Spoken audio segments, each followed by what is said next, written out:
Iran America के युद्ध में एक बहुत बड़े जो है एक हथियार की एंट्री हुई है। अगर हम पीछे आप तस्वीरों में देख पा रहे हैं तो देखिए हमको जो है एक छुटका सा ड्रोन बोलते हैं जिसको हम मतलब जो अपने आप में सक्षम होता है एक बहुत बड़े हमले करने में। तो इस तरह के ड्रोन जो है हर देश जो है यूज करते हैं। तो उसी ड्रोन का जो है अब इस युद्ध में बहुत बड़ा योगदान दिखाई दे रहा है। देखिए जो हम देख पा रहे हैं ये यूएस एयरफोर्स का एक ड्रोन है। लेकिन वहीं अगर हम बात करते हैं इसकी कॉस्ट की तो इसकी कॉस्ट जो है काफी ज्यादा है। और वहीं ईरान जो ड्रोन यानी कि अपने युद्ध में इसमें यूज कर रहा है तो वही यहाँ पर हम देख पा रहे हैं ईरान कुछ इस तरह के ड्रोन का जो है यूज कर रहा है। लेकिन वहीं अगर हम अमेरिका के बनाए हुए ड्रोन में और इस ड्रोन में थोड़ा जो है इंटरफेयर देखते हैं, यहाँ पर कुछ इसकी कॉस्ट के बारे में बात करते हैं तो इसमें जो है लगभग धरती आसमान का फर्क हमको दिखाई दे रहा है। देखिए हम अगर अमेरिका के ड्रोन की ही बात कर लेते हैं तो लगभग इसकी जो कीमत आकी जा रही है वो लगभग यानी कि 10,000 के समथिंग।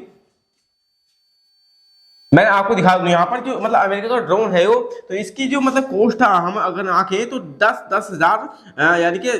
डॉलर के आसपास आंकी जा रही है। अगर हम इंडियन रुपए में बात करते हैं तो ये लगभग लाखों के रुपए आसपास के ऊपर जो है चला जाता है। लेकिन वहीं अगर हम बात कर लेते हैं जो मतलब ये फिलहाल अभी ईरान का जो ड्रोन है जो फुल्ली प्लास्टिक का बना हुआ है। प्लास्टिक का इसलिए उन्होंने बनाया कि ये जो है किसी रडार कंप्लीट पकड़ में ना आ सके और इस तरह जो इसको जो है नीचे उड़ाने की कंप्लीट एक सिस्टम से बनाया गया है कि ये जो है एक पक्षी की तरह उड़ता है, बहुत हल्की रफ्तार से उड़ता है और जो बहुत नीची उड़ान में उड़ सकता है। लगभग 50 फुट की दूरी की ऊंचाई पर उड़ सकता है। 100 मीटर की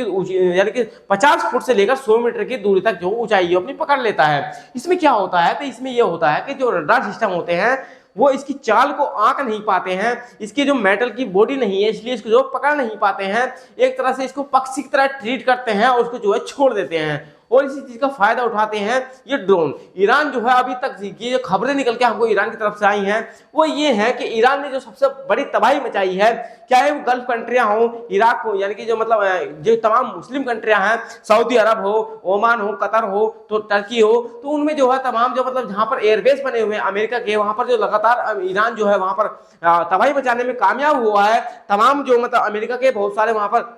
हालांकि एयर डिफेंस सिस्टम लगे हुए हैं उनको चकमा देने में कामयाब हो रहा है तो वो जो इसी के बतौर हो रहा है। देखिए इसकी जो हम अगर हम बात कर लेते हैं इसको हम तस्वीरों में जैसे देख पा रहे हैं तो ये जो है लगभग अपने आकार में बहुत छोटा है। और दूसरी बात इसकी सबसे बड़ी बात ये है इसमें क्या करा है ईरान वालों ने, एक जो बहुत बड़ी टेक्नोलॉजी में एक जो मतलब बदलाव किया है। बदलाव ये किया है कि इसकी जो फुल्ली बॉडी है वो लगभग प्लास्टिक से बनाई है और प्लास्टिक के मतलब ये होता है कि वो जो है एक तरह से कंप्लीट में पकड़ नहीं आएगा। और पीछे एक छोटा मोटर लगा दिया है साहब इसमें, और मोटर लगाने के बाद में क्या होता है कि इसमें एक थोड़ा कंप्यूटराइज सिस्टम रहता है जिससे मतलब इसको जो हम एक तरह से यानी कि इसको चला सकें या फिर इसको जो है एक तरह से हैंडल कर सकें। उसके बाद में जो है यहाँ पर थोड़ा बहुत 1-2 किलो इसमें जो है यानी कि जो विस्फोटक चीज होती है, जो विस्फोटक सामग्री होती है उसको भर दिया जाता है और उसके बाद में जो इसको छोड़ दिया जाता है। और ये जो है अगर इस तरह मान लीजिए कि जब भी ईरान को लॉन्च करता है तो लगभग अगर उसको जो है कोई साइट तबाह करनी हो तो वहां पर लगभग 1000 की यानी कि संख्या में ये लॉन्च करता है ताकि अगर जो मतलब एयर डिफेंस सिस्टम है या फिर छोटी मिसाइलों की सिस्टम होते हैं उनसे अगर इनको मारा भी जाए, अगर उनमें से 1000 जो मतलब ड्रोन चले गए हैं ड्रोन ईरान की तरफ से, अगर 1000 में से 10 ड्रोन जाकर फटते हैं तो भी ईरानी कॉस्ट जो है लगभग निकल के आ जाती है। क्योंकि जिससे अगर हम इसको न्यूट्रलाइज करने की बात करते हैं जिससे मतलब अमेरिका की तरफ से तमाम वो चीजें डिफेंस सिस्टम की लगाई हुई चीजें हैं उनसे अगर हम न्यूट्रलाइज करता है तो उसकी जो कॉस्ट होती है वो करोड़ों में होती है। और वहीं हम इस ड्रोन की बात कर ले तो ये केवल बहुत सस्ता है उन मिसाइलों के अकॉर्डिंग और तबाही मचाने में लगभग ये है एक छोटी मिसाइल के लगभग काम करता है। इस बात से हम इस चीज का अंदाजा लगा सकते हैं कि ये इतनी तबाही कैसे मचा रहा है। देखिए हमने भी पीछे देखा था कि सऊदी अरब में जो मतलब ऑयल रिफाइनरी थी उसको भी इसने जो है लगभग उड़ा दिया था। वहां पर केवल 4 से 5 ड्रोन जाकर गिरे और पूरी ऑयल रिफाइनरी को जो है उड़ा दिया गया था वहां पर। तो इससे हम अंदाजा लगा सकते हैं कि मतलब ये वही वाली बात हुई कि मतलब अगर हम कोई टिड्डी दल आ जाता है या फिर कोई छोटी मोटी चीज हो उसको अगर मारने के गोली का उपयोग करते हैं, हमारी गोली का जो मतलब कॉस्ट होती है वो ज्यादा होती है और लगभग जो मतलब टिड्डियों का दल होता है वो बहुत ज्यादा होता है और कहीं ना कहीं जाकर वो बहुत भारी नुकसान हमको दे जाती है। ठीक उसी प्रकार ईरान जो है लगातार इसको जो भटका रहा है, अमेरिका के युद्ध को जो है वो जानता है कि अमेरिका से अगर मैं कॉस्टली युद्ध करता हूं तो वो मेरी बस की बात नहीं है, मैं कहीं ना कहीं इससे हार जाऊंगा। लेकिन वो दिमाग यूज कर रहा है और दिमाग यूज इस कदर कर रहा है कि अमेरिका भी अब चक्कर काट चुका है। देखिए अभी हमने देखा कि जो अमेरिका के विदेश मंत्री है मार्को रूबियो, उन्होंने कहा था कि ईरान जो है ऐसे ही चाले चल रहा है कि अमेरिका ने कभी सोचा ही नहीं था। क्योंकि अमेरिका लगातार क्या करता रहा है, अमेरिका लगातार बड़े स्तरों पर तैयारी करता रहा है कि हमको क्या करना होगा आने वाले समय में, हमको क्रूज मिसाइलें मारनी है, हमको बैलिस्टिक मिसाइलें मारनी है, हमको हाइपरसोनिक मिसाइलें मारनी है, हमको जो मतलब परमाणु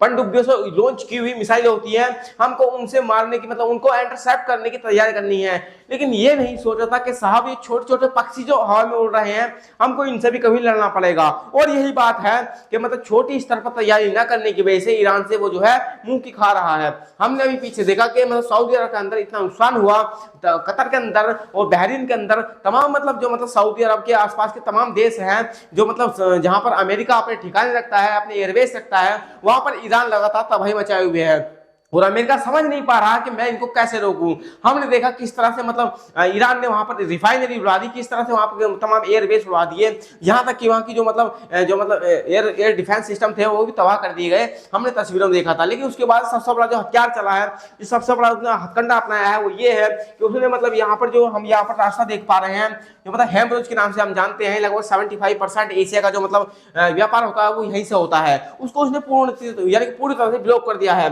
यहाँ पर आकर के बैठ गया है ईरान और ईरान का सीधा ये कहना है कि वो किसी का भी जहाज हो, अमेरिका हो, इंडिया हो, चाइना हो, पाकिस्तान हो, क्या दोस्त हो क्या दुश्मन हो, मैं यहाँ से गुजरने नहीं दूंगा। और वो ये इस बात को मतलब अड़े हुए हैं और लगातार हमको देखने को मिला है कि यहाँ पर जो है तमाम सारे जहाज कैप्चर कर लिए हैं और तमाम जहाज जो उन्हें उड़ा भी दिए हैं और तमाम जो है वो इस तरह की कोशिशों में लगा हुआ है कि दुनिया तक उसकी आवाज जा चुकी है।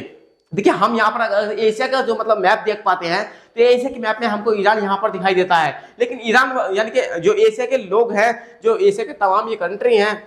अगर मैं आपको यहाँ पर बता दूं तो एशिया में सेंट्रल एशिया के आसपास कितने देश आते हैं, तो देखिए सऊदी अरब यहाँ पर आता है, यमन यहाँ पर आता है, इराक, टर्की और उज्बेकिस्तान और